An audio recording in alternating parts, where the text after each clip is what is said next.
Ay nako, Bugoy! Ano nangyari? Bakit ganyan ang itsura mo? Para kang gumulong sa putik! Kasi munay, inarang na naman ako ng mga tambay nung pauwi ako. Kinuha nila yung sukli ko. Sino ang may gawa nito sa'yo? Sila Toto na naman ba? Opo, Nay. Tinulak pa nila ako sa may putikan. O sige, tahan na. Huwag ka nang umiyak. Pumasok ka na sa bahay. Maglinis ka ng buong katawan mo at magbihis ng damit. Sige po, Nay. Ang sama talaga ni Toto. Lagi lang nila akong inaaway. Pagkabihis mo, huwag ka nang lalabas ng bahay. May pupuntahan lang ako sandali, ha? Saan po kayo pupunta, Nay? Pupuntahan ko sila para kausapin. Baka po kung anong gawin nila sa'yo. Dito na lang po kayo, Nanay. Huwag mo kong alalahanin. Kaya ko ang sarili ko. Sige na, pumasok ka na sa banyo. Nang pumasok na sa banyo ang anak ko, mabilis akong lumabas ng bahay. Nagpupuyos ang kalooban ko ng mga sandaling yun. Pagdating sa tindahan, wala na akong naabutan. Ang naiwan sa tabing daan ay ang bote ng suka na pinabibili ko. Nanginginig ang kamay ko na dinampot yun. Huminga na lang ako ng malalim at saka humakbang pauwi. Nakasalubong ko pa si Kara sa magkasangang daan. Oh, Aling Helen! Hindi niyo po yata kasama si Bugoy. Sa tindahan po ba kayo galing? Oo. Binalikan ko lang yung naiwan ni Bugoy na sukang pinabibili ko. Pauwi ka na ba? Opo. Maaga po akong nakatapos sa pagtitinda. Sige, Iha. Mauna na ako sa'yo, ha? Teka lang po, Aling Helen. Iimbitahan ko po sana kayo ni Bugoy na pumunta sa bahay. Birthday ko kasi eh. May kaunting salo-salo lang po. Sa isang linggo na po yon. Ganun ba, Iha? Happy birthday na lang sa'yo, ha? Pero hindi kami makakapunta eh. Sigurado kasing maraming taong pupunta sa inyo. Ayoko kasing maging tampulan na naman ng tukso ang anak ko. Katulad kanina. May nangyari po ba kay Bugoy kanina? Pinagdiskitahan na naman ni na Toto kanina. Pinuntahan ko nga ngayon eh. Pero wala na sila. Itong suka na lang ang naiwan. Gago talaga yang si Toto at yung mga tropa niya. Wala na nga silang pakinabang. Ang hilig pa nilang mamirwisyo sa ibang tao. Kung naabutan ko pa sila, makakatikim talaga sa akin ng lalaking yon. Hindi na tama ang ginagawa nila sa anak ko. Ilang beses ko nang pinalampas ang iba nilang ginagawa, pero hindi ito. Sinaktan na nila ang anak ko. Naiintindihan ko po ang nararamdaman ninyong galit. Kahit sino naman po na mapunta sa kalagayan niyo eh. Alam ko kung bakit ang anak ko ang malimit nilang pagdiskitahan. Dahil sa itsura nito. Ipasa Diyos na lang po natin ang ginagawa nila. May karma rin sa kanila kapag hindi sila tumigil. Ano pa nga ba ang magagawa ko? Kundi ipaubayan na lang sa Panginoon ang mga ginagawa nila sa amin. O paano? Baka hinahanap na ako ni Bugoy. Sige po, Aling Helen. Dadalaw na lang po ako sa inyo kapag wala akong gagawin sa amin. O sige. Alam mo namang laging bukas ang bahay namin para sa iyo. Sige po, Aling Helen. Tumango lang ako at saka naglakad na pauwi. Pagdating sa bahay, naabutan ko naglalaro ng mga kotse-kotsehan na binili ko sa Tiangge ang anak ko. Para bang wala na rito ang nangyari sa kanya. Katulad ng mga nakaraan, hindi nito masyadong dinaramdam ang ginagawang kalupitan sa kanya ng mga tao. Ngumiti siya nang makita ko. Ipinanganak ko si Bugoy na may Down syndrome. Dahil wala naman akong kakayanan na ipatingin siya sa doktor noon, umasa lang ako sa mga albularyo at sa mga herbal na nakukuha sa gubat. Regular naman ako nagpapacheck up noon. Yun nga lang sa health center lang dito sa aming barangay. Sa bahay lang din ako nanganak sa edad na 35. Noong mga panahon na yun, hindi na ako umaasa na makakapag-asawa pa. Pero dumating sa buhay ko si Ronnie. Hindi ko alam kung totoo ang kasabihan na kapag daw may balat ka sa puwet ay malas. Meron kasi ako noon. Bago ko pa malamang nagdadalang tao ako noon. Naaksidente si Ronnie habang nasa laot kasama ng iba pa. Marami ang nagsasabi noon na baka anak ng engkanto si Bugoy. Dahil sa kakaiba nitong itsura at maputing balat. Meron din naman nagsasabi na isinumpa daw ito. Muntik na rin ako noon maniwala. Pero dahil sa paliwanag ng midwife sa health center sa tunay na kondisyon ng anak ko, kahit papano naliwanagan ako sa totoong kalagayan ni Bugoy. Nay, bakit po kayo nakatayo lang dyan? Pasok po kayo, Nay, sa bahay natin. Oo anak, gutom ka na siguro. Dito ka lang ha, itutuloy ko lang yung pagluluto ko sa kusina. Sama po ko, Nay. Tutulungan ko na po kayo. Oo ba? Pero dapat iligpit mo muna ang mga laruan mo. Opo, Nay. Kasi sabi niyo, maging masinop ako sa mga gamit ko. Kailangan, kalat ko, alam ko kung paano iligpit. Tama po ba, Nay? Tama yun anak. Ang galing mo talaga. Lagi mong tatandaan ang mga biling ko sa'yo, ha? Opo, Nanay. Kasi, para din yun sa akin. Para kapag wala na kayo, alam ko na ang gagawin ko. Bakit, Nanay? Aalis ba kayo? Hindi ako aalis. Siyempre anak, hindi sa lahat ng oras lagi mo kong kasama. Oo nga po. Katulad kanina, umalis kayo. Ako na lang kumuha ng damit ko at nagbihis. Tapos, naglaro na ako mag-isa. Halika na nga sa kusina. Tulungan mo na ako magluto, nagugutom na ako eh. Mula pagkabata matyaga ko nang tinuruan si Bugoy sa mga gawaing bahay. Pinapasok ko rin siya sa eskwelahan noon. Pero hanggang elementary na lang. Madalas kasi siyang tuksuhin ng mga bata. Hindi rin kaya ng teacher kapag sinusumpong siya. Sa takot nila na makasakit ang anak ko, hindi na nila to tinanggap. Ako na lang din ang matyagang nagturo sa kanya magbasa at magsulat. Ang sarap talaga magluto ng nanay. Sus, nambola ka pa. Sige, kumain ka pa. Ay, busog na po ako. Ako na po magliligpit po ng mga pinagkainan natin. Salamat anak. Magtutupi lang din ako ng mga damit na nilabhan ko. Nung isang araw pa yun eh. Sige po, Nanay. Ako na pong bahala dito. Naging abala kasi ako nung nakaraang araw. Maliban kasi sa pagtanggap ng labada at pamamalansya, naghihilot din ako na may bayan. Pero hindi naman ako ganun kalaki maningil. Habang nagtutupi nga ako ng mga damit namin, dumating naman si Kara. Pinapasok ko naman siya at prenteng naupo sa isang upuan. O Kara, bigla ka napasugod dito. May nangyari ba? Sinabi ko po kay Itay ang ginawa ng tropa ni Toto kay Bugoy. Pinuntahan niya po sila at pinagsabihan. Naku, nakakahiya naman sa tatay mo. Sana hindi mo na lang sinabi. Wala naman yun sa akin eh. Ipinasa Diyos ko na lang. Tungkulin po yun ni Tatay bilang kapitan natin dito. Tsaka, mamimihasa po ang mga yon. Mabuti na rin po yon. Para magtanda sila. Hindi lang naman po kasi si Bugoy ang pinagtripan nila dito. Salamat sa'yo, Kara ha. Ang dami mo ng pabor na ginawa sa amin. Wala po yun, Aling Helen. Yung mga pabor na ginagawa ko sa inyo, wala po yun sa ginawa sa akin ni Bugoy na pagliligtas nun sa akin. Matagal na nangyari yon. Hindi mo pa rin ba nakakalimutan? Hindi po. Habang buhay ko pong tatanawin ang pagliligtas sa akin ni Bugoy sa muntikan ko ng pagkakalunod. Nasaan nga po pala si Bugoy? Nandito ako. Narinig ko lahat ng sinabi mo.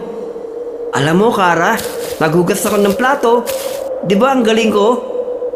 Oo naman! Ang swerte sa'yo ng nanay mo kasi maaasahan ka sa lahat ng bagay. Ayoko kasing mapagod ang inay ko eh. Kaya tinutulungan ko siya. Ikaw, Kara, tumutulong ka ba sa inyo? Oo naman. Nagtitinda pa nga ako ng mga merienda at kung ano-ano pa para makatulong sa gastusin sa bahay namin. Gusto ko rin magtinda. Nay, gusto ko rin magtinda gaya ni Kara. Kahit ano po, basta sa pagkakakitaan. Gusto ko rin po makatulong sa gastusin dito sa bahay natin. O sige, pag-iisipan ko. Sa ngayon, inumin mo muna yung gamot mo at magpahinga ka na muna sa kwarto mo. Sige po, Nay. Kara, iwan muna kita ha. Ikaw nang bahala kay nanay ha. Oo, Bugoy. Kahit po ganyan ang kalagayan ni Bugoy napakaswerte niyo po sa kanya. Hindi katulad ng normal dyan, pasaway pa sa mga magulang. Napakalambing pa ng batang yan. Kapag alam niyang pagod ako, kinukuha niya ang langis ko at hinihilot ako. Aling Helen, huwag niyo sanang mamasamain ang tanong ko ha. Matagal ko na po kasing gustong itanong ito. Nahihiya lang po ako. Bakit po nagkaganon si Bugoy? Saan daw po nakukuha ang sakit niya? Ay, hindi rin kasi malinaw sa akin eh. Ang sabi lang ng midwife nun sa health center, minsan daw sa genetics o kapag may edad na nagbuntis ang babae. Wala rin naman kasi akong pera noon para ipatingin siya sa doktor ng mga ganyang sakit. Sabi ko na nga po may paliwanag sa kalagayan niya. Hindi naman po ako naniniwala na anak si Bugoy ng engkanto o sinumpa siya. Masanay ka na sa mga taga rito na mahilig humabi ng kwento. Oo nga po, marami pa rin talagang naniniwala sa sinaunang paniniwala at pamahiin. Ay, isa lang ang kinatatakutan ko, Kara. Kapag nawala na ako, sinong titingin sa anak ko? Yung nga lang nandito pa ako malupit na sa kanya ang mga tao. Paano pa kaya kapag nawala na ako? Huwag niyo po munang isipin yan. Matagal pa po kayo makakasama ni Bugoy. Nagiging totoo lang ako, Kara. Hindi lahat ng tao mauunawaan ang kalagayan ng anak ko. Ako lang ang kaya magmahal at magtiyaga sa kanya. Alam ko po na mahirap ang sitwasyon niyo. Pero wala pong imposible sa Diyos kung ibibigay niyo sa Kanya ang lahat ng suliran ninyo. Tama ka. Minsan gusto ko rin sisihin ang sarili ko sa nangyari sa kanya. Kung alam ko lang sana na ganyan ang magiging kondisyon niya, sana mas pinili ko na lang na huwag mag-asawa. Sana hindi niya nararanasan ang hirap ng buhay at pag-aalipos na sa kanya ng mga tao. Hindi nakaimik si Kara. Nakatingin lang siya sa akin. Banaag ko naman sa kanyang mukha ang awa para sa aming mag-ina.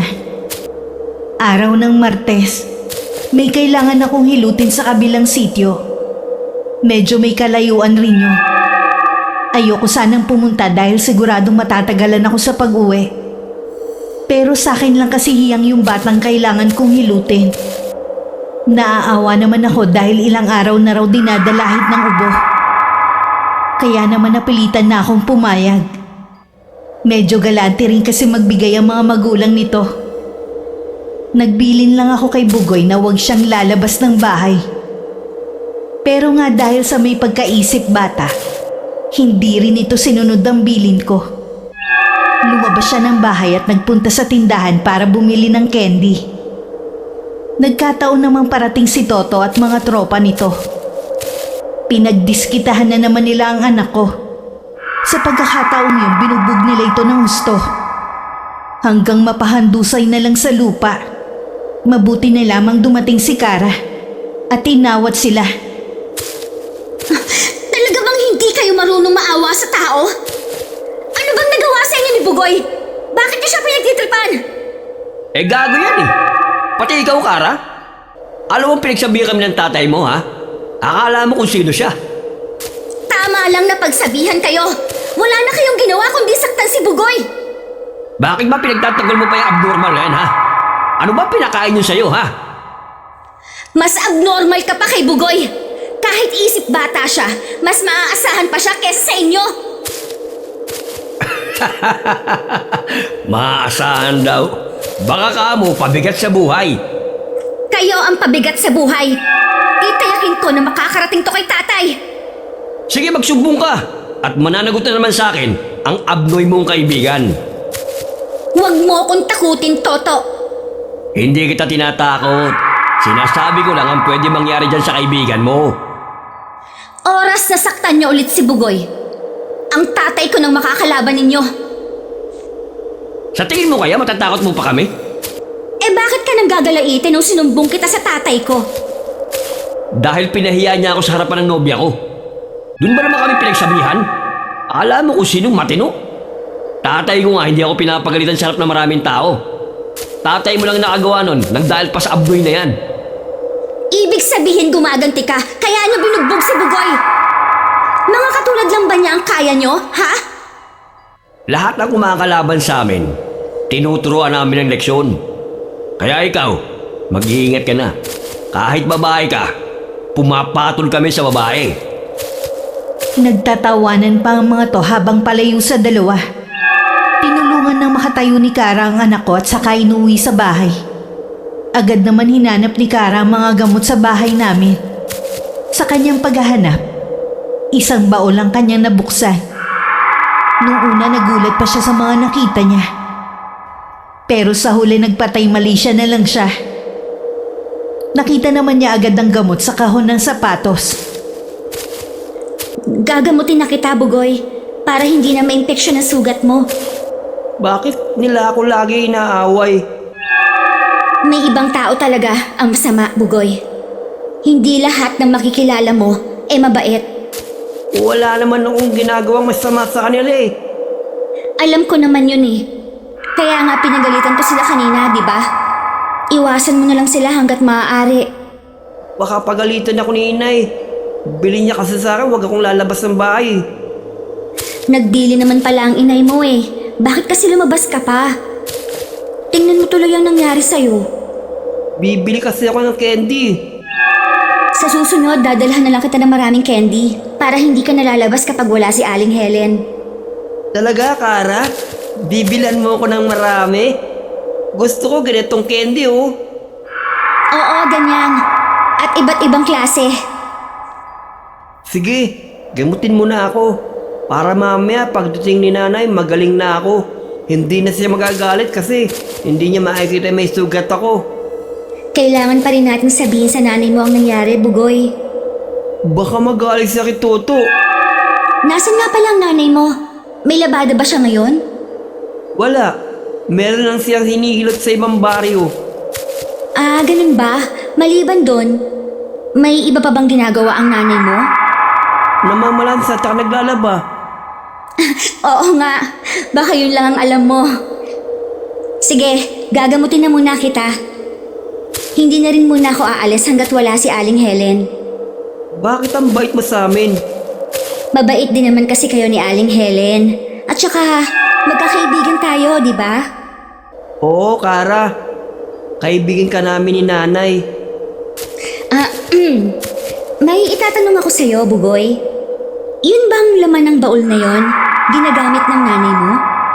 Hindi eh. Sabi ni nanay, masama daw yung gamitin. Kaya nakatago lang. Bakit mo tinatanong, Kara? Ah, wala naman. Kalimutan mo na tinanong ko sa'yo. Okay, sabi mo eh. Hindi ako agad nakaalis sa bahay ng batang hinihilot ko. Hapon na nang makarating ako sa bahay namin. Dumaan pa kasi ako sa Tiangge para makabili ng isang damit para kay Bugoy. Pagdating nga sa bahay, nadatnan kong nasa sala si Kara. Agad ko rin napansin ang pasa at putok sa labi ni Bugoy. Pinaliwanag naman ni Kara ang nangyari. Sorry, Nay. Hindi ko po sinunod yung bili nyo. Gusto ko kasi ng candy.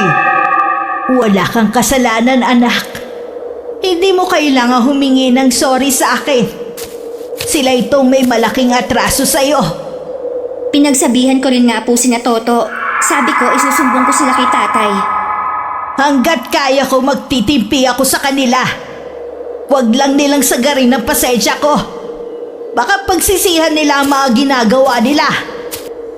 Ipaubaya na lang po natin kay tatay. Umaaksyon naman po ang ama ko eh. Ay, sige. Bibigyan ko pa sila ng isang pang pagkakataon. Isa na lang. Kahit nga po ang itay nauubusan na rin ng pasensya sa kanila. Kinausap ko na dati ang mga magulang nila. Parang mas talo pa sila ng mga anak nila eh. Bakit hindi nila masweto? Ang sabi po ng itay, nanawa na rin sa kakasermon. Kung ganon, mas gusto pa ba nilang ibang tao ang kumastigo sa mga anak nila? Pagsisihan nila. Hindi ko napansin na biglang kinabahan ng dalaga sa sinabi ko. Lingid sa akin, hindi sinasadya ni Kara na matuklasan ang matagal ko ng lihim. Nang mga sandaling yun, nakakaramdam din ng takot ang dalaga sa nakikitang galit sa akin. Sinabihan din ako ni Bugoy na hayaan na lamang sina Toto. Bahagya namang lumambot ang puso ko dahil sa sinabi ng anak ko.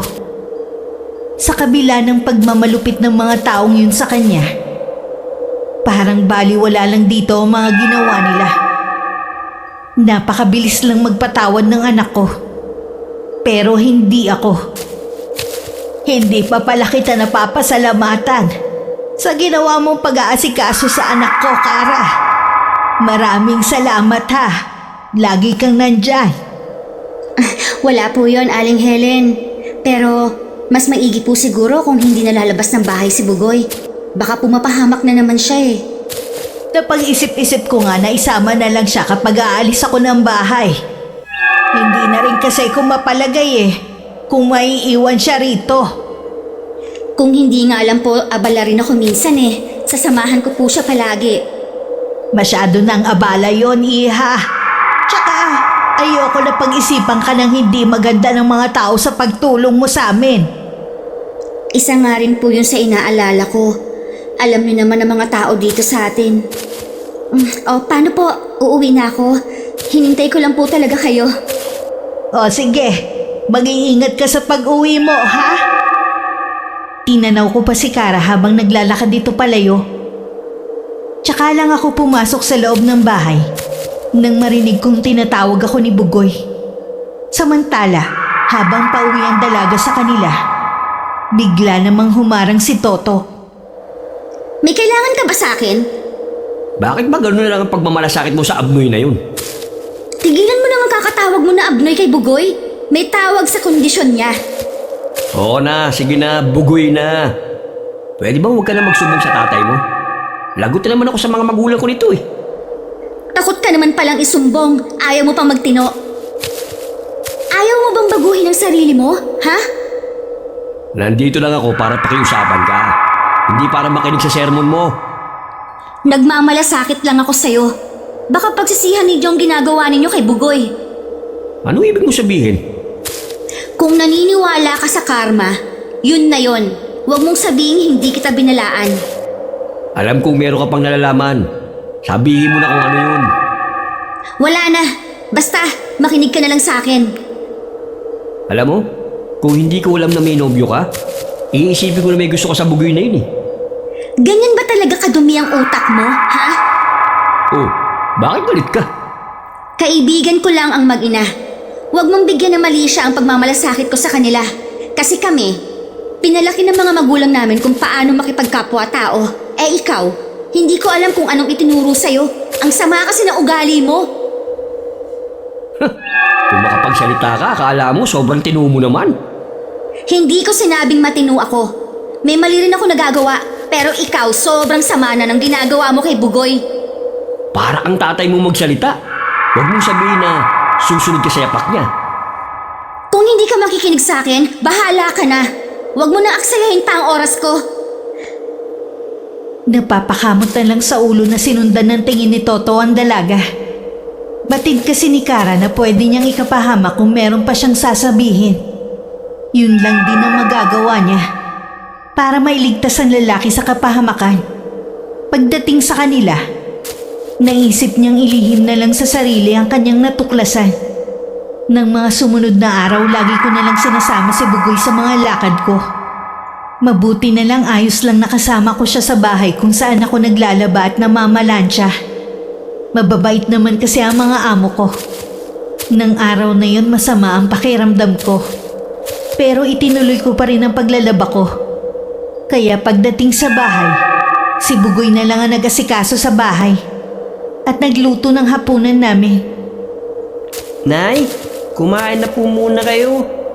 Dinala ko na po yung pagkain nyo dito. Hindi mo na sana dinala rito.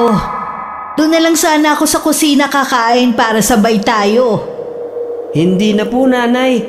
Dito na lang po kayo kumain para hindi na kayo maglakad. Ikaw talaga. Akala mo naman napakalayo ng kusina natin. Ano bang niluto mo? Noodles po, tsaka nilagyan ko po ng patola. Salamat anak ha. Tamang-tama to sa akin. Susubukan ko na po kayo, nanay. Gaya ng ginagawa mo sa akin tuwing magkakasakit ako. Dapat ako nag-aalaga sa iyo Pero ikaw pa ngayon na nag-aalaga sa akin. Siyempre po, may sakit kayo Kapag magaling na po kayo, ako naman po ang aalagaan nyo. I love you, nanay. I love you din anak. Bakit po kayo umiiyak?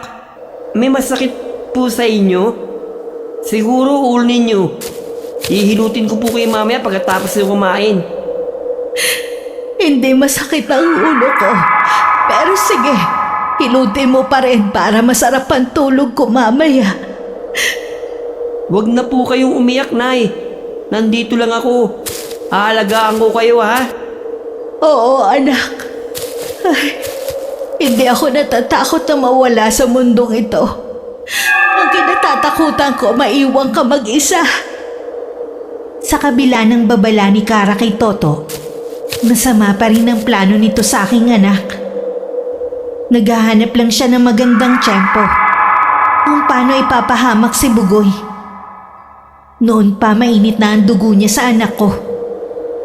Kapag nakikita niya ito, hindi maaaring hindi iinit ang kanyang ulo. Minsan inutusan ko si Bugoy na pumunta sa tindahan at bumili ng patuka sa manok para sa alaga namin. Naisip kong sundan siya. Saktong nakita kong hinarangan siya ng grupo ni na Toto. Ano na naman ang binabalak mong gawin sa anak ko? Kayo pala, Aling Helen. Wala naman po. Babatiin ko lang sana si Bugoy. Akala mo yata baliwala sa akin ang mga ginagawa mo sa anak ko. Subukan mo lang kantiin ni dulo ng daliri niya. Tinitiyak ko sa'yo na hindi mo magugustuhan ang balik dito sa'yo. Pinagbabantaan niyo ba ako, Aling Helen? Sinasabi ko lang ang maaaring mangyari sa'yo. Oras na hindi mo tigilan ang anak ko. Kung ayaw niyo nasasaktan kong abnuin yung anak, huwag niyo siyang palalabasin ng bahay. Masyado naman kayong sensitive. Anong sinabi mo? Bukod tanging anak niyo lang ang may ganyang itsura sa buong lugar natin. Hindi ba kayo nandidiri? Hindi ko alam kung bakit niyo ba kasi binuhay yan. Puro tuloy pahirap sa buhay niyo. Bastos ka! Ikaw dapat ang hindi na binuhay ng mga magulang mo. Ang mga katulad mo ang salot. Ang anak ko, kahit ganyan yan, mas maaasahan pa kesa sa inyo. Binabalaan kita ha. Huwag mo na ulit sasaktan ang anak ko. Dahil pagsisisihan mong binuhay ka pa ng ina mo. Sino ka para pagsalitaan ako ng ganyan? Hindi niyo yata alam kung ano ako sa barangay natin. Kilalang maton, siga at walang kinatatakutan. Kilala ka rin sa pagiging walang modo. Ako, kilala mo ba ang pagkatao ko? Pagkatapos ng komprontasyon, parang walang nangyari na sinamahan ko na si Bugoy sa tindahan. Nadaanan pa namin sina Toto. Pailalim ang titig nila sa amin. Hindi ko na lang sila pinansin pa. Dahil sa mga binitiwan kong salita sa kanya, mas lalo itong nagtanim ng galit sa aking anak. Nakarating naman kay Kara ang nangyari, kaya pumunta siya sa bahay. Wala na talagang pag-asa na magbago yang si Toto. Hindi siguro mahal yun ng mga magulang kaya ganun ang pag-uugali. Kung hindi siya inaruga at minahal ng kanyang mga magulang, huwag niyang idamay sa kanyang sama ng loob ang anak ko. Yun nga po ang dapat. Isusumbong ko na naman siya kay Itay. Hayaan mo na. Siguro naman sa mga sinabi ko sa kanya hindi na niya pag-iinitan ng anak ko. Sana nga po. Kumusta na po ba si Bugoy? Ayos naman siya. Parang baliwala naman sa kanya ang lahat. Sinabihan pa nga ako na wag na magalit kina Toto. Pakiwari ko ba eh. Mas nag-aalala pa siya sa mga yon kesa sa sarili niya.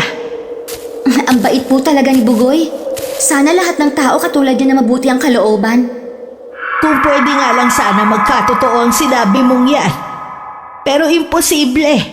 Hindi na kasi balanse ang mundo kapag nagkataon. Ay, oo nga po pala. Kaya din po pala ako nagpunta rito para ibigay itong mga pagkain. Pinagtira ko po talaga kayo dahil alam kong hindi kayo makakapunta.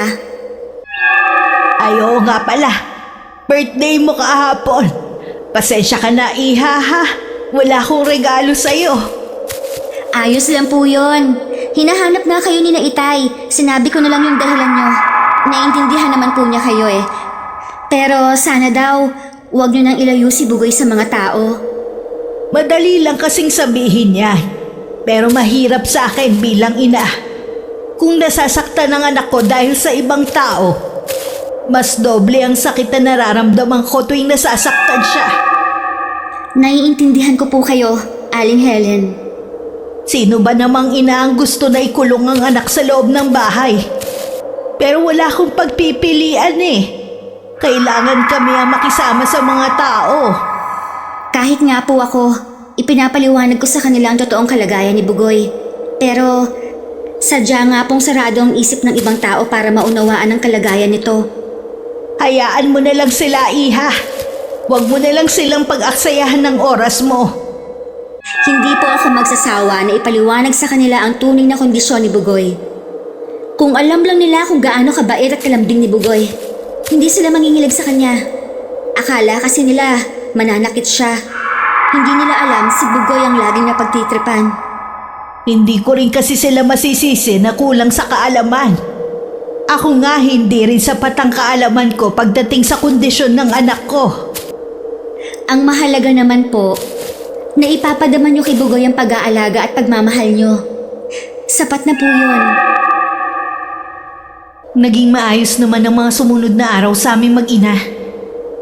Wala na rin akong balita kay Toto at sa mga kaibigan nito. Nakakapunta na ulit si Bugoy sa tindahan. Nang hindi ako natatakot na pagdiskitahan na naman siya.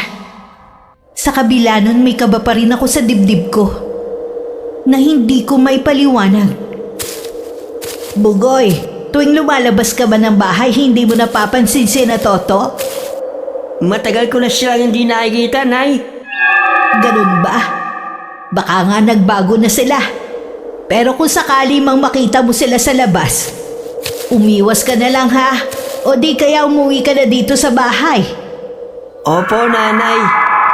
Oo nga pala, bukas wala akong gagawin. Gusto mo bang mamasyal tayo sa bayan? Sige po, Nanay. Gusto ko po yan. Nanay, pwede ba tayong bumili ulit ng kotsi-kotsiyan? Bakit? Sira na ba ang mga laruan mo? Ayos pa naman po. Kaya lang, gusto ko po kasing dagdagan yun eh. O sige, dadaan tayo sa Tiangge para bumili na laruan mo. Yay! Ang bait talaga ni Nanay! Tuwang-tuwa naman ang anak ko at napapalakpak pa. Hindi rin ito agad nakatulog sa sobrang excited sa lakad namin. Kahit hirap sa buhay at sakto lang minsan ang kinikita ko, gusto ko pa rin maglaan ng oras sa anak ko. Kahit sa simpleng pamamasyal namin sa labas at pagbili ng mga gusto nito, naging masaya ang buong maghapon naming mag-ina. Kaya nung gabi, nakatulog agad si Bugoy dahil sa pagod. Ako naman nanatiling gising pa rin ng mga sandaling yun. Kinuha ko na lang ang baol, kung saan ko itinatago ang mga ginagamit ko sa kulam at barang. Nasa lahi talaga namin na may kaalaman sa pangbabarang. Bago mamatay ang nanay ko, sa akin niya yung pinamana, kasama ang kaalamang yun. Pero nang makilala ko si Roning, kinalimutan ko na yun at mas pinili kong mabuhay ng normal. Kinabukasan kahit kulang sa tulog, maaga ako naghanda ng almusal naming mag-ina. May trabaho pa kasi ko ng araw na yun. Nay, hindi na po ako sasama sa inyo. Eh bakit naman? Mas gusto ko po dito sa bahay. Maglalaro na lang po ako dito. Hindi naman po ako lalabas eh. Sigurado ka ba? Opo, Nay. O sige, pero huwag kang aalis ng bahay ha. Sandali lang naman ako. Opo, Nay. Pangako, dito na ako sa bahay. Habang namamlansya ako sa bahay ng amo ko, laman ng isip ko si Bugoy. Hindi rin ako mapakali. Nahihiya naman akong magpaalam ng uuwi. Hindi pa naman tapos ang gawain ko. Pagdating ng 4:00, pinayagan na ako umuwi. Kahit hindi pa tapos ang mga plantsahin ko. May lakad daw silang mag-anak at walang maiiwan sa bahay. Nagmamadali na ako nung umuwi. Pagdating sa bahay, hindi ko nadatnan si Bugoy. Pinuntahan ko siya sa tindahan. Baka may binili lang pero sabi ng tindera, hindi pa daw nagagawi doon ng anak ko. Kung saan-saan ko siya hinanap. Pero hindi ko pa rin siya makita. Hanggang makasalubong ko si Kara. Aling Helen? Bakit po parang balisa kayo? Saan po kayo nanggaling? Kanina ko pa kasi hinahanap si Bugoy. Hanggang ngayon hindi ko pa siya nakikita. Hindi ko po siya nakasalubong. Galing po kasi akong bayan. Sasamahan ko na po kayo sa paghahanap sa kanya. Salamat, Kara, ha? Kanina pa nga ako kinakabahan eh. Baka may nangyari na kay Bugoy. Huwag po kayong mag-isip ng ganyan. Mahahanap din po natin si Bugoy. Baka po nawili lang sa paglalaro. Kung bakit kasi iniwan ko pa siya kanina eh. May trabaho po ba kayo kanina? Oo, namlansya ako kanina. Ayaw niya kasing sumama, gusto niya magpaiwan. Dapat kasi pinilit ko na lang siyang sumama sa akin. Huwag niyo na pong sisihin ang sarili niyo. Hindi niyo naman po alam na ganito ang mangyayari. Hindi naman niya ito ginagawa dati. Kahit naiiwan ko siya, nadatatnan ko pa rin siya sa bahay. Nasaan na kaya si Bugoy? Tinanong niyo na po ba ang mga kapitbahay niyo? Oo, pero hindi daw nila napansin kung lumabas ng bahay. Akala nga daw nila kasama ko. Doon po tayo sa may bayan maghanap. Baka may nakakita kay Bugoy. Kung sino-sino na ang napagtanungan namin. Pero walang nakakakita kay Bugoy. Halos nalibot na rin namin ang buong barangay. Humingi na rin kami ng tulong sa tatay ni Kara. Inabot na rin kami ng gabi sa paghahanap sa anak ko. Pero ni anino niya, hindi namin nakita. Mabuti pa, Kara eh. Umuwi ka na sa inyo. Baka hinahanap ka na ng mga magulang mo. Alam naman po nila na magkasama tayo. Kaya hindi nila ako hahanapin. Siguradong gutom na siya at natatakot. Kahit na hindi ko alam kung nasan siya ngayon. Nararamdaman ko may masamang nangyari sa kanya. Ipagdasal po natin ang kaligtasan niya. Sana naman makauwi siya ng ligtas. Hindi ko mapapatawad ang sarili ko kapag may nangyari sa kanya. Buong gabi ko naghintay sa pag-uwi ni Bugoy. Napilit ko rin na umuwi na muna si Kara sa kanila. Walang tigil ang pagdarasal ko sa isip na sana iligtas ang anak ko sa kapahamakan. Hindi ko na napigilan ang pagtulo ng luha ko sa aking mga mata. Diyos ko, iligtas niyo po ang anak ko sa kapahamakan. Nagmamakaawa po ako sa inyo. Si Bugoy na lang ang dahilan kung bakit ako lumalaban sa buhay. Hindi ko kakayanin kapag may masamang nangyayari sa kanya. Kahit wala akong balak kumain ng almusal, nagluto pa rin ako. Baka kasi biglang dumating si Bugoy. Maigi na yung may pagkain siyang daratnan. Hawak ang picture namin ni Bugoy habang walang tigil ang pagluha ko. Nang humahangos na dumating si Kara. Aling Helen, alam ko na po kung nasaan si Bugoy. Nasaan si Bugoy? Nasaan ang anak ko, Kara? Aling Helen, huwag po kayong mabibigla ha. Pero nasa presinto po si Bugoy. Nakakulong po siya dahil daw sa tangkang panggagahasa. Ano ka mo? Hindi yun magagawa ng anak ko. Sigurado ka bang si Bugoy yun? Opo, kinumpirma po ni tatay. Imposibleng magawa yun ni Bugoy. Kilala mo ang anak ko, Kara. Maaaring napagbintangan lang siya. Yun din po ang hinala namin ni Itay. Samahan mo ko, Kara. Kailangan kong puntahan ng anak ko. Sige po, Aling Helen. Umalis na po tayo. Habang papunta kami sa presinto ni Kara, panay ang dasal ko sa isip. Pakiramdam ko din ng mga sandaling yun. Napakatagal ng pag-usad ng oras. Nang sa wakas makarating kami, kulang na lang talunin ko ang sinasakyan naming tricycle. Patakbo kong pumasok sa loob ng presinto at nagtanong.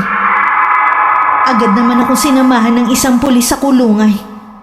Nang malaman na ako ang ina ni Bugoy, bigla namang bumagal ang paghakbang ko habang palapit sa kulungan. Nakita ko agad ang anak ko na nakaupo sa pinakasulok. Hinagod ko siya ng tingin. Alam ko agad na hindi maganda ang lagay niya. Bugoy! Anak ko! Nanay! Nanay! Bakit ngayon lang kayo? Kahapon ko pa kayo tinatawag. Hindi ko kasi alam na nandito ka. Kahapon pa kita hinahanap. Bakit ganyan ang itsura mo? Bakit puro kasugat at pasa? Sino ang may gawa niyan, anak? Binugbog po ako, nanay. Gusto ko na po lumabas dito, nanay. Ayoko na po dito. Natatakot ako dito, nanay. Oo, ilalabas kita dito. Pangako yan. Nanay, pinagbibintangan nila ako na gumawa ng masama doon sa babae. Wala naman akong ginagawa eh. Sinong babae yun? Hindi ko po kilala, nanay. Akala ko po gusto niya makipaglaro sa akin. Tapos, bigla na lang lumabas si na Toto at binugbog ako. Ano ka mo? Sila Toto ang bumugbog sa'yo? Opo. Tapos, dinala nila ako dito. Nanay, sama ni Toto. Lagi na lang niya ako sinasaktan. Pinilit niya na ako umamin. Hindi ko alam ang kasalanan ko. Aling Helen, ginagawa na po lahat ng tatay kung paano matutulungan makalaya si Bugoy. Kailan makakalaya ang anak ko? Hindi ko po alam. Medyo mabigat po kasi ang kaso niya. Walang kasalanan ng anak ko. Siguradong kagagawan lang to ni Toto para ipahamak si Bugoy. Hindi magagawa ng anak ko ang binibintang nila. Pakawalan niyo ang anak ko. Hindi siya bagay sa kulungan na to. Pakawalan niyo siya, sabi. Aling Helen, huminahon po kayo. Paano naman ako hihinahon, Kara? Nakakulong ang anak ko sa salang kahit sa isip hindi niya magagawa. Naniniwala po kami ni tatay na walang kasalanan si Bugoy. Kaya nga po inaalam na niya kung anong tunay na nangyari. Hindi maaaring magtagal dito si Bugoy. Nakita mo bang itsura niya? Baka hindi niya kayanin ang hirap sa loob. Naiintindihan ko naman po kayo eh. Kaya lang po wala tayo magagawa sa ngayon. Kailangan ko makausap kung sino ang babaeng yun. Kilala mo ba kung sino siya? Siya po si Christine. Pinsan po siya ni Toto. Alam ko po nagbabakasyon lang siya dito sa atin. Iba ang kutob ko, Kara, sa nangyayari. Baka sinadya nilang ipahamak ang anak ko. Ganun din po ang iniisip ko. Baka tuluyan ang nagalit si Toto kaya gusto niyang gumanti kay Bugoy. Nakikiusap ako sa iyo, Kara. Huwag mong iwan ang anak ko. Hahanapin ko lang ang babaeng yun. Gusto ko siyang makausap. Kahit nung umiiyak si Bugoy, napilitan akong iwanan siya pansamantala. kailangan kong makahanap ng paraan kung paano siya makakalaya. Parang wala ako sa sarili habang naglalakad. Hindi ko na rin namalayan na malapit na ako sa lugar kung saan madalas tumambay sina Toto at mga kaibigan nito. Sakto namang parating ang grupo. Nang makita nila ko, bahagyang natigilan ng mga to. Akmang iiwas sila nang mabilis akong nakalapit. At isang sampalang pinakawalan ko sa lalaking natigagal sa pagkabigla. Nasaan ang pinsan mo? Nasaan ang babaeng nangaakusa sa anak ko? Hindi ko po alam kung nasaan siya. Matinding tromang inabot niya kaya hindi siya makalabas ngayon. Sinungaling! Alam mo hindi magagawa ng anak ko ang binibintang niyo. Alam kong gagagawan mo to. Hindi gumagawa ng kwento ang pinsang ko. Mabuti nga dumating kami dahil kung hindi, baka natuloy na masamang balak sa kanya ng abnoy niyong anak. Bakit ba ganun na lang kalaki ang galit mo sa anak ko, ha? Ano ba ang ginawa niyang masama sa'yo? Dapat kasi hindi niyo nalang binuhay ang anak niyo. Tignan niyo tuloy ang perwisyong ginawa niya. Pati tuloy ang pinsan ko na gusto lang magbakasyon dito, muntik pang mapahamak. Bawiin niyo ang paratang niyo sa anak ko. Wala siyang ginawang masama sa pinsan mo. Hindi totoong balak siyang pagsamantalahan ni Bugoy. Mabubulok na sa kulungan ng anak mo. Tanggapin niyo na lang yun. Isang rapist ang anak niyo. Hindi totoo yan. Pagbabayaran mo ng mahal ang maling bintang niyo sa anak ko. Huwag niyo kaming tinatakot. Mas matakot ka sa pwede mangyari sa anak mo sa kulungan. Alam niyo ba kung anong ginagawa sa mga katulad niyang rapist, ha? Hindi mo alam kung ano ang kayang gawin ng isang ina. Ano magagawa niyo? Uugod-ugod na naman kayo eh. Huwag nga kayo magpatawa dyan. Napakuyom na lang ang kamao ko sa matinding galit habang sinusundan ko sila ng tingin. Muli akong bumalik sa presinto. Wala pa rin tigil sa pag-iyak si Bugoy. At nagmamakaawang ilabas ko siya. Umiiyak akong humarap sa mga pulis na naroon. Napansin niyo naman siguro ang kondisyon ng anak ko. Kayo na ang humusga kung kaya ba niyang gawin ang ibinibintang sa kanya. 35 na ang anak ko, pero ang isip niya, parang sa 6 na taong gulang pa lamang. Kung gusto niyo, ako na lang ang ikulong ninyo. Ako nang aako sa kasalanang hindi naman niya ginawa. Napatungo lang ang mga naroon. Kahit hindi man magsalita, naroon ang simpatya sa mga mata nila para sa amin. Alam kong ginagawa lang nila ang mga trabaho nila. Kahit ang ama ni Kara walang nagawa. Pinanindigan talaga ni Christine ang pahayag nito. Nang mga sandaling yun, hindi na nakapagpigil si Kara na hanapin din si Toto. Kahit siya hindi na rin makatulog sa kakaisip sa kalagayan ni Bugoy. Naabutan niya ito na nakikipag-usap kay Christine. Dinig na dinig niya nang sabihin ng babae na nakukonsensya na ito sa ginawa kay Bugoy. Sabi ko na nga ba eh, hindi talaga kami nagkamali ng hinala. Kara, anong ginagawa mo rito? Hinahanap talaga kita. Ikaw babae, ang kapal na mukha mo. Nagbakasyon ka lang ba dito para manira ng buhay ng iba, ha? Pwede ba? Mali ka nang iniisip mo. Anong mali? Narinig ko lahat ng pinag-uusapan nyo. Ikaw babae, bakit hindi ka sumagot? Magsalita ka. Huwag ka lang tumungo dyan. Ano, napipi ka na ba? Sana nga, tuluyan ka na lang mapipi. Para wala ka nang nasisirang buhay dahil sa kasinungalingan mo. Hinaan mo nga ang boses mo. Baka may makarinig sa'yo. Bakit? Nahihiya ka? Dapat lang, dahil sinira niyo ang buhay ng isang inosente. May konsensya pa ba kayo? Ha? Kahit ano pang sabihin mo, hindi iuurong ni Christine ang kaso. Hindi niya iuurong dahil nahihiya siya na mahusgahan ng mga tao. Di bali nang makasira kayo ng buhay ng iba. Oo, di bali na masira ang buhay ng abnoy na yun kaysa sa pinsan ko. Wala namang mawawala sa bugoy na yun eh. Sa pinsan ko, malaki. Anong klaseng pagpapalaki bang ginawa sa inyo ng mga magulang nyo? At ganyan kasama ang mga ugali nyo? Sagad hanggang buto! Huwag mong idamay yung mga magulang namin dito. Wala silang kinalaman sa nangyari. Bakit hindi? Hoy, babae! Saan ka pupunta, ha? Halika nga dito! Iiwas ka pa, ha? Bitiwan mo siya! Huwag mo siya saktan! Bitiwan mo ko! Kakalbuhin ko talaga ang babaeng yan! Bumalik ka dito! Huwag kang umalis! Hayaan mo na siya! Tayo mag-usap! Huwag ka na kasing makialam sa mag-inang yun! Wala ka namang mapapala sa kanila eh! Pati ikaw madadamay pa sa kamalasan nila! Ikaw nagdala ng kamalasan sa kanila!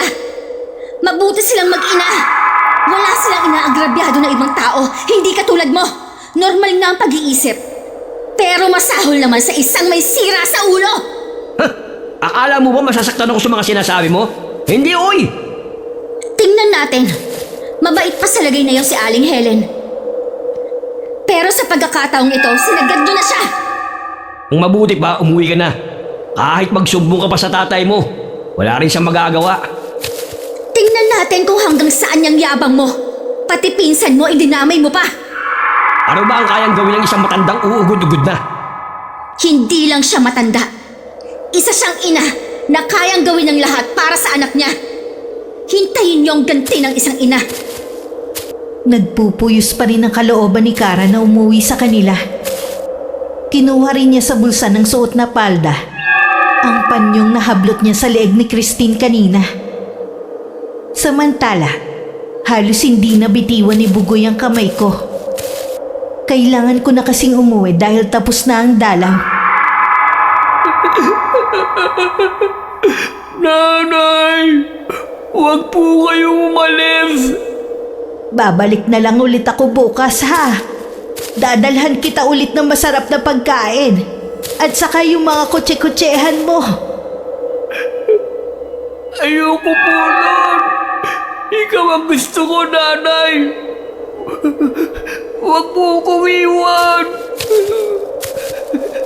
Palabasin niyo po ako dito! Gusto ko na po umuwi sa bahay namin! Gumagawa na ng paraan ng nanay, ha?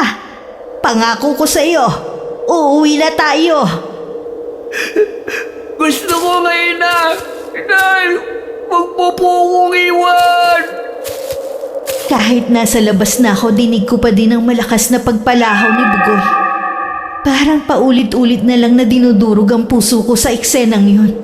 Tuwing kailangan ko nang umuwi ng bahay. Pagdating sa amin, walang tigil ang pag-iyak ko. Ilang araw ko na rin hinahanap ang pinsan ni Toto. Pero hindi ko to makita.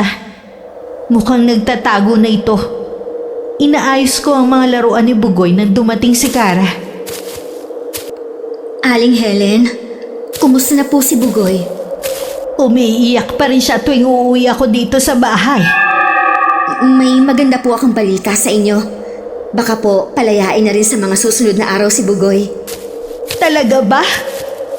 Opo, nakagawa po ng paraan ng itay. Tsaka po, mahina naman po ang mga ebidensya laban kay Bugoy. Diyos ko, salamat po! Salamat din sa tatay mo. Ginawa siyang instrumento para matulungan kami.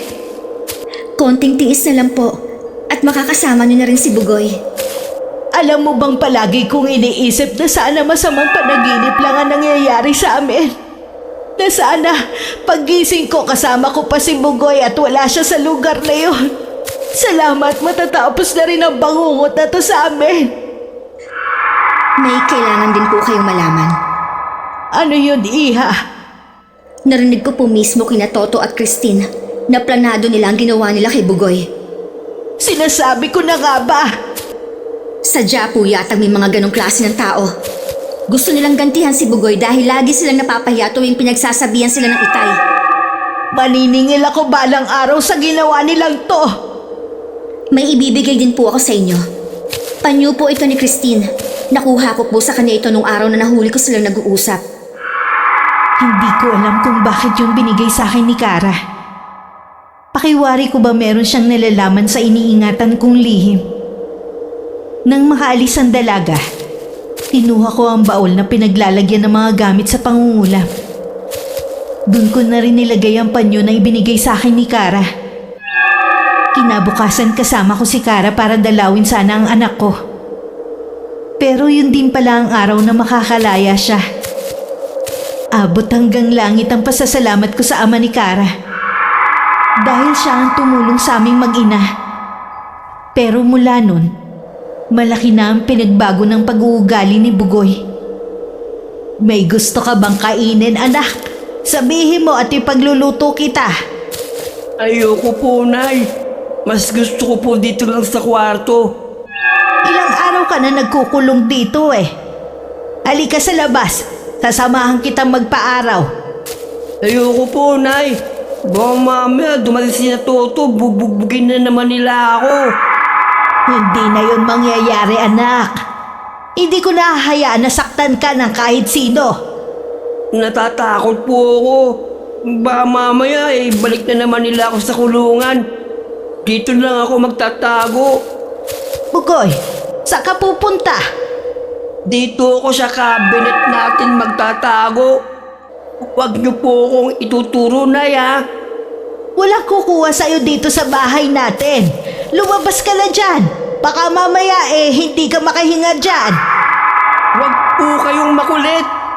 Sinabi ko nandito lang ako eh. Pero anak, hindi ako makapaniwala sa inaasal na yun ng anak ko. Sa isang iglap, bigla siyang nagbago. Ang dating malambing na binata ay naglaho na. Hindi lang yun ang napansin kong pagbabago sa pag-uugali ng anak ko. Maliban sa hindi na niya gustong lumabas ng bahay, naging bugnutin din siya. Malimit siya magwala kapag may hindi nagugustuhan. Anong nangyayari sa iyo, anak?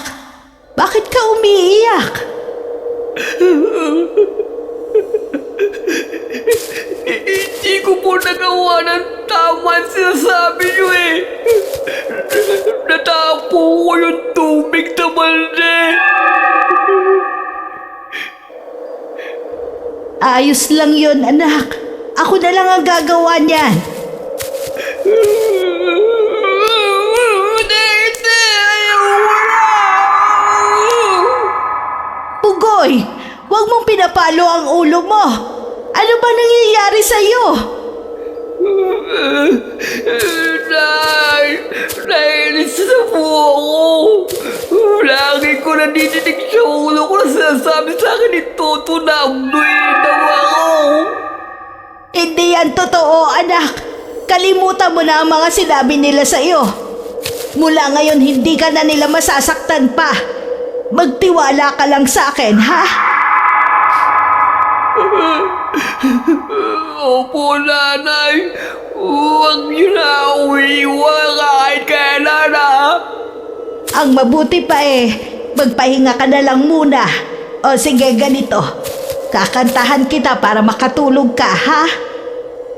Habang nakahiga, kinakantahan ko si Bugoy ng paborito niyang kanta nung bata pa siya, kasabay ng paghagod sa kanyang buhok. Maya-maya nang malalim na ang paghinga nito. Hindi ko na rin napigilan ang pagbalong ng luha sa mga mata ko. Kapag kasi nakikita ko siya sa ganung kalagayan, pakiramdam ko pinipiga ang puso ko. Narinig ko na tumatawag si Kara. Dali-dali kong pinahid ang mga namalisbis na luha sa mga mata ko. Pagkatapos kinumutan ko lang si Bugoy bago ko lumabas. Naabutan ko na si Kara sa sala ng bahay. Ay, hindi na katulad ng dati ang buhay namin ni Bugoy. Ang laki na ng pinagbago niya. Yung ginawa kong pagtuturo sa kanya kung paano wag dumepende sa akin. Nasayang lahat. Hindi po natin masisisi si Bugoy. Matinding trauma po ang pinagdaanan niya. Walang dapat sisihin kundi si Toto at ang babaeng yon. Tuwing nakikita ko nga po si Toto, hindi ko talaga maiwasang kumulo ang dugo ko sa kanya. Nandito pa rin po pala ang pinsan niya. Hindi ako makapaniwala na pagkatapos silang sirain ang buhay ni Bugoy, nagagawa pa nila maglakad sa labas ng taas ng noo. Salamat sila at buong atensyon ko ay nasa anak ko pa. Hintayin nila ang ganti ko sa kanila. Tingnan ko lang kung magagawa pa nilang maglakad ng nakataas ang noo. Pwede po bang malaman kung anong klaseng paghihiganti ang gagawin niyo sa kanila? Mabuti nang wala kang alam, Kara. Hindi na rin naman nagusisa pa si Kara. Sinilip lang din niya si Bugoy bago nagpaalam na uuwi na sa kanila. Nang mga sumunod na araw, umayos na naman ang lagay ng anak ko. Minsan na lang siyang sinusumpong. Nakakapagtrabaho na rin ako. Salamat sa mga kapitbahay namin na nung mga panahon na hindi ako kumikita, nandyan sila para bigyan kami. Malaki ang ibinayad sa akin sa paglalaba. May gusto ka bang ipabili sa akin na laruan, anak? Pagkain na lang po, Nay. Anong klaseng pagkain ang gusto mo? Tinapay po at candy. O sige, dito ka lang muna ha. Pupunta lang ako sa tindahan. Sige po, Nay. Hintayin ko lang po kayo dito. Bilisan nyo lang po, ha? Lumabas na ako ng bahay namin. Nilingon ko pa si Buboy na nasa may bintana. Kumaway pa siya sa akin. Nabili ko naman ang mga gusto ng anak ko. Dinamihan ko na para hindi pa balik-balik sa pagbili sa tindahan. Nung pauwi na ako sa amin, nakasalubong ko si Toto at isang babae. Natitiyak kong ito ang pinsan nito na si Christine. Nang makita nila akong dalawa, napatungo ang babae at umiwas naman ng tingin si Toto. Tama nga ang nakarating sa akin. Nagagawa niyo pa talagang maglakad ng nakataas ang noo. Ikaw babae, ang lakas na loob mo na tumigil pa rito sa lugar namin. Pagkatapos ng ginawa mo sa anak ko. Bakit? Ikaw ba may-ari ng lugar na ito? Para pagbawalan ng pinsan ko? Sana nung may pagkakataon ka pa, umalis ka na sa lugar na to. Dahil mas pinili mong manatili rito, tanggapin mo ang karmang naghihintay sa inyo. Tumigil ka na nga, tanda! Kung ano pang sinasabi mo. Yung anak mo ang abno yung may malaking atraso kay Christine, eh. Talaga ba? Hanggang ngayon pinaninindigan nyo pa rin talaga ang kasinungalingan nyo? Magpasalamat ka na nga lang na awa pa ang pinsan ko. Kaya tumigil ka na. Huwag mo na kaming guguluhin pa. Tara na nga, insan. Huwag mo lang pansin yung matandang yan. Sige, baliwalain lang ninyo ako. Huwag niyong pagsisisihan ang ginawa ninyo sa anak ko. Nahintakutan naman ang dalawa sa tawa ko. Kulang na lang tumakbo ang mga ito palayo sa akin. Pagdating sa bahay, naabutan kong nasa may bintana pa rin si Bugoy at naghihintay sa akin. Tuwang-tuwa ito nang ibigay ko sa kanya ang tinapay at candy. Thank you, nanay! Walang anuman, anak. Bakit po kayo umiiyak? Kasi bumalik ka na sa dati. Yung masayahin at malambing na si Bugoy. Huwag na po kayong malungkot, nanay. Ayoko pang makita kayong umiiyak, eh. Hindi na, anak. Basta ang mahalaga sa akin, ayos ka na. Lagi na po akong makikinig sa inyo para hindi na kayo malulungkot. Itinuunan nito ang pansin sa pagkain ng candy. Hinayaan ko muna siyang maglaro. Ako naman pumunta sa silid ko para maghanda sa gagawin kong ritual mamayang gabi. Parang sasabog ang dibdib ko ng mga sandaling yun sa matinding galit. Kahit konting awa, hindi na ako magbibigay pa. Kinagabihan ng matiyak kong tulog na si Bugoy. Tsaka ako'y sinagawa ang maitim kong balak. Halos maubos ang lahat ng lakas ko. Magkaganon man napangiti pa rin ako. Dahil batid kong nagtagumpay ako sa aking plano. Ilang araw ang lumipas, bumisita sa amin si Kara. May dala siyang mga pasalubong para kay Bugoy. Salamat sa'yo, Kara. Bait mo talaga. Wala yun, Bugoy. Kumusta ka na? Buti naman lumalabas ka na ng bahay nyo. Hanggang dito lang sa labas ng bahay namin. Ayoko pang pumunta ng tindahan. Baka kasi makita ko na naman si Toto. At yung babaeng yun na nagpanggap ng mabait. Huwag kang mag-alala. Hindi ka na magugulo ng babaeng yon. Hindi mo na siya makikita pa. Bakit? Umalis na siya? Parang gano'n na nga. Ano ang ibig mong sabihin, Iha? Hindi niyo po ba nabalitaan na nangyari? Alam mo namang madalang akong lumabas at hindi rin ako tsismosa. Wala na po si Christine. Dumanas muna siya ng matinding paghihirap bago siya nalagutan ng hininga. Napakabilis naman ang naging karma niya. Oo nga po eh. May usap-usapan pa po na baka barang ang nangyari sa kanya. Una daw po, dinaing na masakit ang tiyan. Hanggang lumaki daw po yun. Hanggang sumuka na po. Yung suka po eh, may mga kasamang insekto. Hanggang isinuka na daw po ang mga laman loob niya. Meron ba silang pinaghihinalaan na gumawa nun sa kanya? Nabanggit po nila kayo. Dahil ba sa ako lang ang may motibo na gawin yon? Siguro po. Pero sinabi naman ng itay na huwag nila kayong pagbibintangan dahil sa kanya sila mananagot. Ang bait talaga ng tatay mo sa amin. Sana balang araw maibalik ko sa inyo ang kabutihan niyo sa aming mag-ina. Mabait po talaga sa lahat ng tao ang itay, lalo na sa mga inaapi. Wala din siyang pinipiling tulungan. Alam mo ba, Kara? Hindi pa rin naaalis ang takot ko kapag nauna akong mawala. Masama bang hilingin na sana mauna na lang sa akin si Bugoy? Naiintindihan ko po ang takot nyo, pero hindi po tama na hilingin nyo yan sa anak nyo. Ay, tama ka.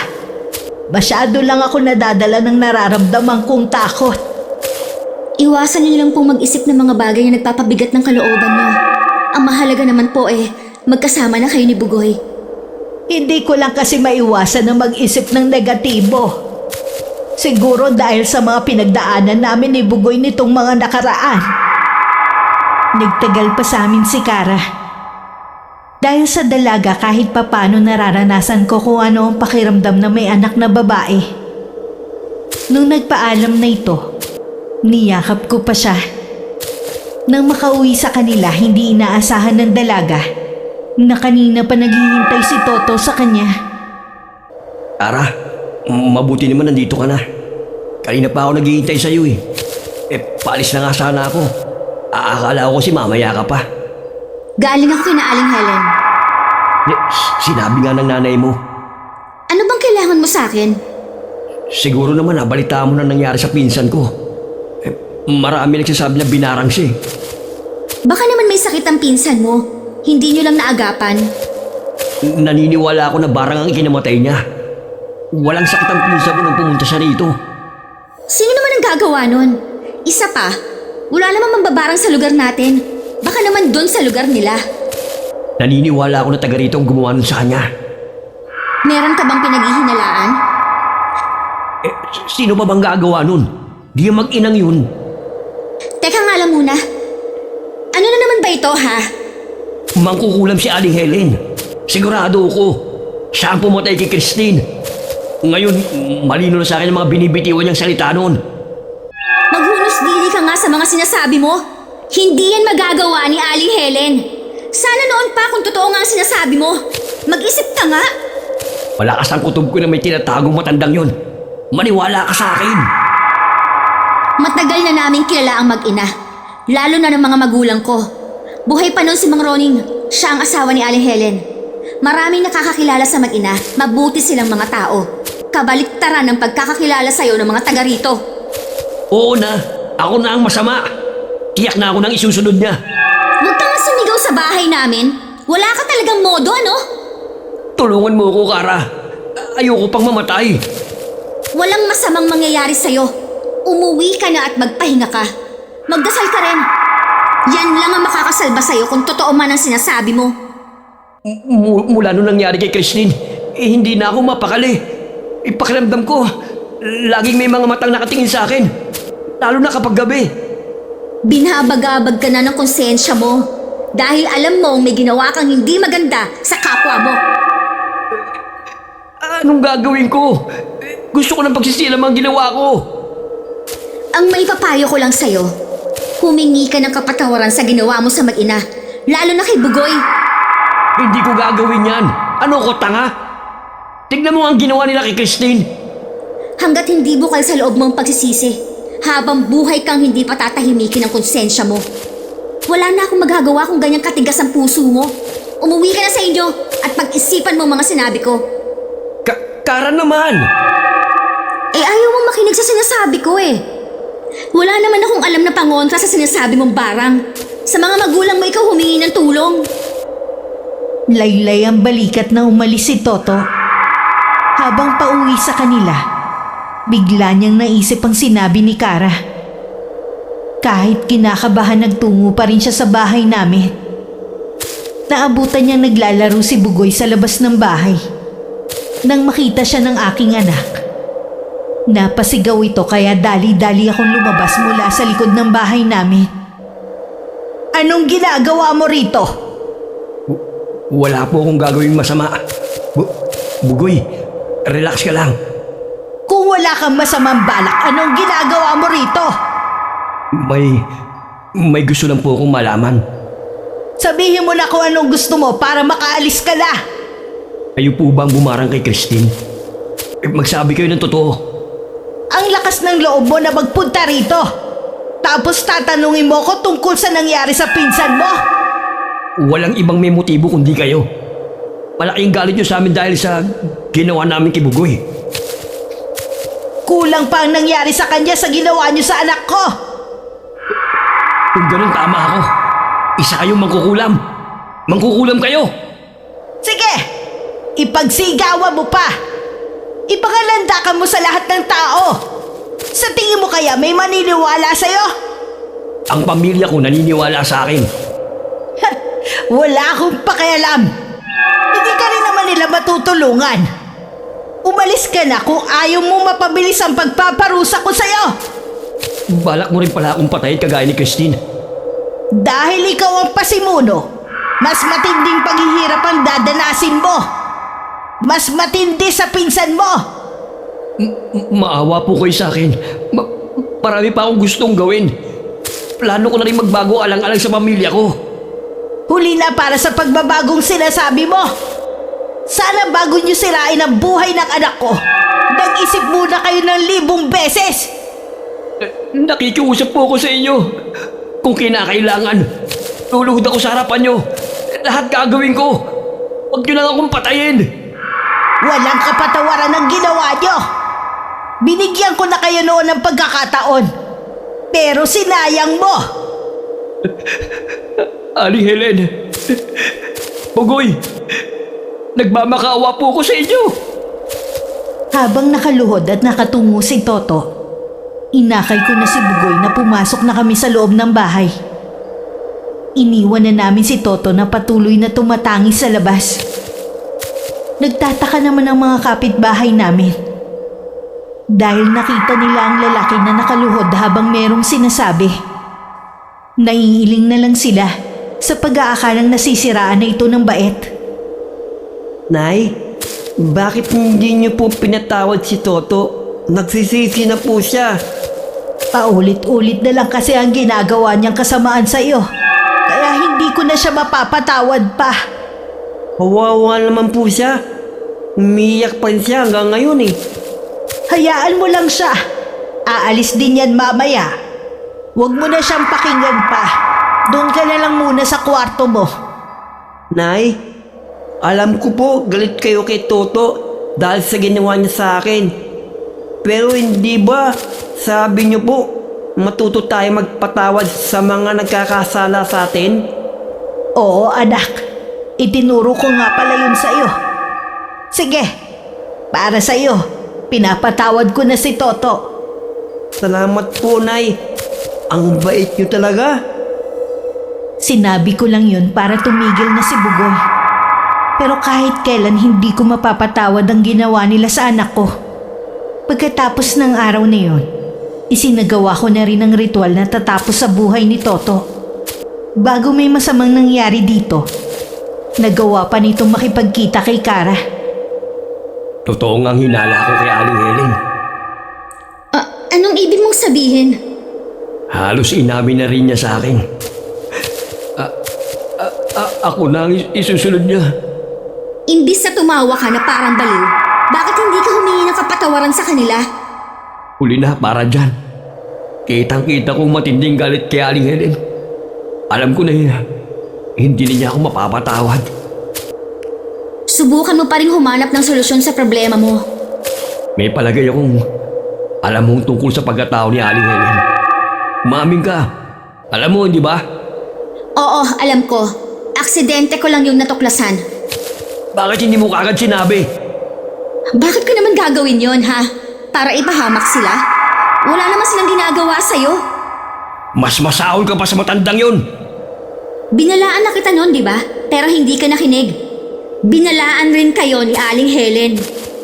Marami pa akong gustong gawin sa buhay ko. Ngayon ko lang napagtanto ang mga bagay na yun. Maraming pagkakataon na pwede mong baguhin ang sarili mo, pero mas pinili mo pa rin ang maling daan. Nakaramdam naman ng awa si Kara. Hindi niya rin kasi akalain na aabot sa ganun ang paghihiganti ko. Inakala kasi ng dalaga na bibigyan ko lang ng leksyon ng magpinsan. Pero hindi aabot sa kanilang kamatayan. Nagpunta pa sa akin si Kara para makiusap. Kung ganun alam mo pa lang tungkol sa lihim ko. Aksidente ko lang po yun natuklasan. Pasensya na po kung napakialaman ko ang gamit nyo. Hindi ko naman po sinasadya. Pasensya ka na rin, Iha. Hindi kita mapagbibigyan sa hiling mo sa akin. Masakit sa akin ang ginawa nila kay Bugoy. Dapat lang sa kanila ang mamatay. Pero wala na po si Christine. Hindi pa po ba sapat yun?